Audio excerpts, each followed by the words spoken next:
Welcome to beautiful San Marino, everyone. So if you don't know, San Marino is the third smallest country in Europe. It's the fifth smallest country in the world.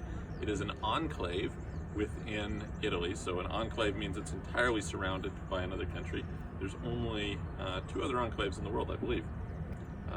Two or three, something like that. Anyway, it's quite small. There's about 35,000 people here, and yet it is a place that has incredible quality of life. It's one of the richest countries in the world per capita, something like 60,000 a year GDP per capita, something like that. And on top of that, there is one of the longest lifespans out of any country in the world. It's about 87 years average lifespan, which might be owing somewhat to the lifestyle, also maybe somewhat to the fact that they have free healthcare, which is quite good. The education system is quite good. So for the right types of people who want to come and live here, it's a pretty decent place to be.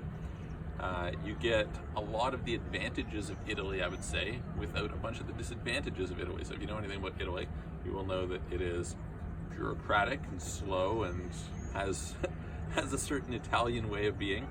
And San Marino is definitely more efficient. San Marino also is way better on taxes. So let's talk about the corporate taxes first in San Marino. So you have 17% corporate tax, which is not especially low, you might say. That's certainly what I said. That being said, for the first 5 years, you get 8.5%, which is obviously lower. It's in line competitive with Hong Kong for a small business rate, certainly lower than the general Hong Kong, Singapore, etc. rates, so that's great. In fact, it's one of the lowest in Europe at that point in time, because you have 9% in Hungary, 10% in Bulgaria, 10% in Andorra, so you're pretty much during that time doing really well. They also have a new high-tech regime they've brought in. They're trying to promote high-tech coming in, they're working on a blockchain standard, and in that they're going and they're saying, okay, if you're a high-tech company coming in, you get the first few years, I think it's the first 3 years are zero tax, then 4 years at 4% tax, then 5 years at, I think it's 8% tax. So you get 12 years of really favorable tax treatment. Now you do need to meet the standards of being a high-tech company. There's a organization that manages this, and you can file online and things like this. Aside from that, in terms of residency, how does residency here work? So it's quite easy to get residency. You can do residency by investment, 600,000 euros deposited into a San Marino bank account, or a property purchase of €500,000 or more, which might be difficult to do because the prices here are not crazy high. You're talking about around 3,000 euro per square meter, maybe a little bit less. So depending on what you're buying, I mean, certainly you could get there, but it's not especially expensive from a real estate standpoint, which is good, right? Lower cost of living. In general, when I'm here, I find that food is cheaper than Italy. Vehicles are cheaper here than Italy. There's some nuances about how that works because of their taxes. And so, yeah, that gives you a little bit of an idea on the corporate side. Now, personally, taxes are much less good. They can get up to 35%. It's kind of on a progressive basis. However, it depends on the type of income. And this is where it's also appealing. There is 5% tax on dividends received from local companies and 3% tax on dividends received from foreign companies.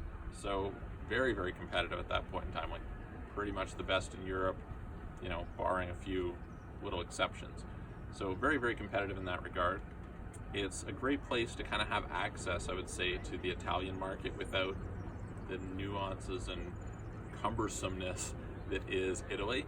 It's interestingly a common law jurisdiction to some extent. There's a lot of roots there, and it was the first, I think it's the first republic or something, first constitutional republic, something like this. It's one of the longest lasting countries in history. They got going initially in something like 300 AD, so really, really long time ago, and preceded the US in having a constitution, and actually made Abraham Lincoln an honorary citizen, and he wrote some letter commenting on how San Marino was this example of how a country could be governed by laws rather than the traditional monarchy, etc., and be successful. So very, very interesting history, very interesting in terms of how they've managed to persevere and remain as an independent state for as long as they have. which, maybe owes testament to somewhat their efficiency, also their location, but also the fact that they're not very significant, right? So realistically, a lot of people probably wouldn't want to live here. Then again, you're about an hour drive to Bologna, quite close to Florence, not that far from Milan, etc. So you can access a lot of the conveniences in Italy really, really easily.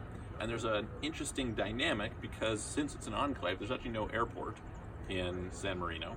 And so you have to fly in somewhere in Italy and then travel from Italy to San Marino. So there's a weird thing that happens from a shin gun zone standpoint there, because you might have restrictions on how long you can be in the shin gun zone. And this can, obviously you're not in the shin gun zone when you're here, but you have to go through it to get here. So you can just kind of start letting your mind wander in that one.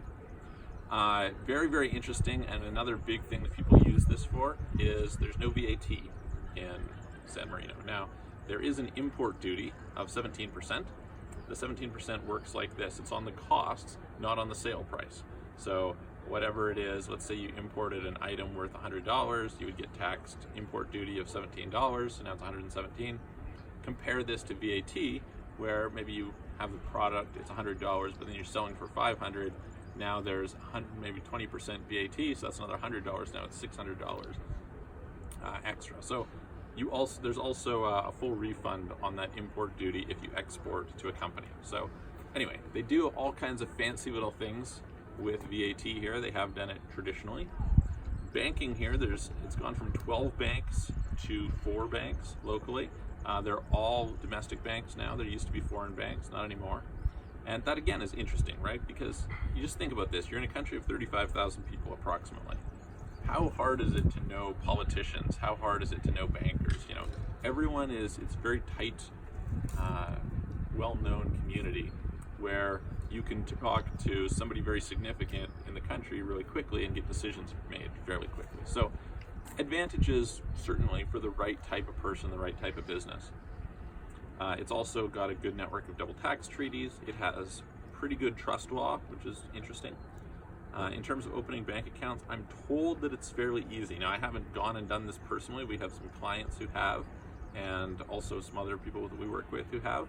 And apparently it's quite straightforward for foreigners, so that's worth noting, especially for companies.